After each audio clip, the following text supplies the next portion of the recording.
Tog'a boya haligi perashkani ko'rsatuvdik, ko'pchilik muxlislar bular perashka yetganda bechoralar deyishadi. Shunga nima deysiz endi hozir? Ya endi u har doim zavtrga ertalab nonushtaga pirashka olib kelamiz. Har doim 100 ta pirashka olib kelamiz. Lekin abitga albatta yo osh, yo dimlama, yo qozon kabob albatta bo'ladi. Ujinga xudo xolasa baliq. Hozir abitga osh bilan shashlik. Shashlikni ham ko'rsatib yuborasiz hozir. Mana bu endi chef power bu yerdalar mana. O'zlari.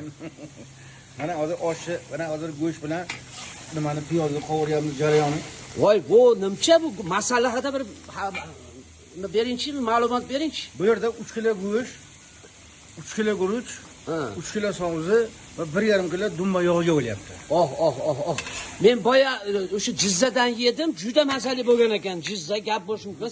Endi buni qayerdaki desa mana Hoji akamiz bozorlik qilib keldilar. Ha, xudo xolasa bu o'zimizni mana shu mahalliy boqilgan qora qo'chqor go'shtlaridan bu. Parkentda. Ha, Parkentda tog'larga giyoh yeb o'sgan shu yerda. Ha. Va voyaga yetib, katta bo'lgandan keyin so'yib, shuni iste'molga qo'ydik. Xudo xolasa raza zo'r bo'ladi.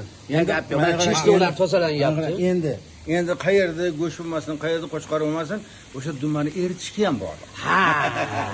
Endi bu 3 kilo qo'y go'shtiga osh bo'lyapti-yu. Endi bu powerga ham bog'liq deb qo'ying-da. Powerga ham bor. Powerga ham bog'liq. Ha. Endi sharmanda qilmasin o'zi. Yo'q.